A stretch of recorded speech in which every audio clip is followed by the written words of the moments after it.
ഉദ്ഘാടനം കഴിഞ്ഞ 3 മാസം കഴിഞ്ഞിട്ടും ഗുരുവായൂർ കെ.എസ്.ആർ.ടി.സി ഡ്രൈവിംഗ് സ്കൂളിന്റെ പ്രവർത്തനം പൂർണ്ണമായും നിശ്ചലാവസ്ഥയിലെന്ന് ആക്ഷേപം.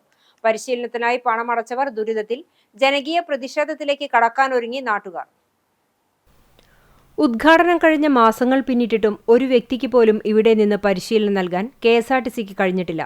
ഇതോടെ സംസ്ഥാനത്തെ കെ.എസ്.ആർ.ടി.സിയുടെ 34ാമത് ഡ്രൈവിംഗ് സ്കൂൾ തുടക്കത്തിലെ കട്ടപ്പുറത്തായ അവസ്ഥയിലാണ്. നിലവിലെ കെ.എസ്.ആർ.ടി.സി കെട്ടിടത്തിൽ 2 മുറികൾ ഓഫീസിനായി അനുവദിച്ചതൊഴിച്ചാൽ മറ്റ് യാതൊരു പുരോഗതിയും പദ്ധതിക്കില്ല.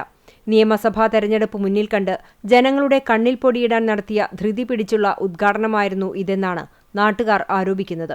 ചാവക്കാട് നഗരസഭാ ഗ്രൗണ്ടാണ് ഡ്രൈവിംഗ് പരിശീലനത്തിനായി ആദ്യം നിശ്ചയിച്ചിരുന്നത്.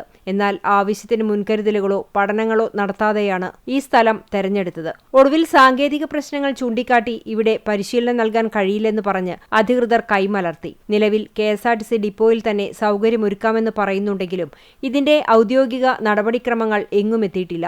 ഉദ്ഘാടനത്തിന്റെ പിറ്റേന്ന് തന്നെ തിരുവനന്തപുരത്ത് നിന്നും പരിശീലനത്തിനായുള്ള കാർ എത്തിക്കുമെന്നായിരുന്നു പ്രഖ്യാപനം. എന്നാൽ മാസങ്ങൾ കഴിഞ്ഞിട്ടും ഒരു വാഹനം പോലും ഗുരുവായൂർ ഡിപ്പോയിൽ എത്തിയിട്ടില്ല.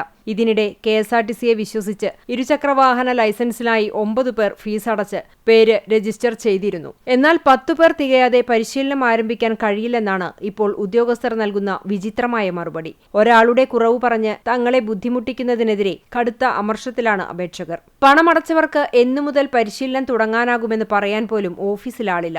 ഓഫീസിന്റെ പ്രവർത്തനം തീർത്തും അകാര്യക്ഷമമാണ്.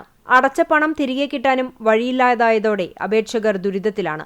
കെ.എസ്.ആർ.ടി.സിയുടെ ഈ കടുത്ത ജനദ്രോഹ നിലപാടിനെതിരെ ശക്തമായ ജനകീയ പ്രതിഷേധത്തിനൊരുങ്ങുകയാണ് പ്രദേശവാസികൾ. അടിയന്തരമായി വാഹനങ്ങളും മറ്റ് അടിസ്ഥാന സൗകര്യങ്ങളും എത്തിച്ച് ഡ്രൈവിംഗ് സ്കൂളിന്റെ പ്രവർത്തനം സുതാര്യമാക്കണമെന്നാണ് പൊതുജനങ്ങളുടെ ആവശ്യം.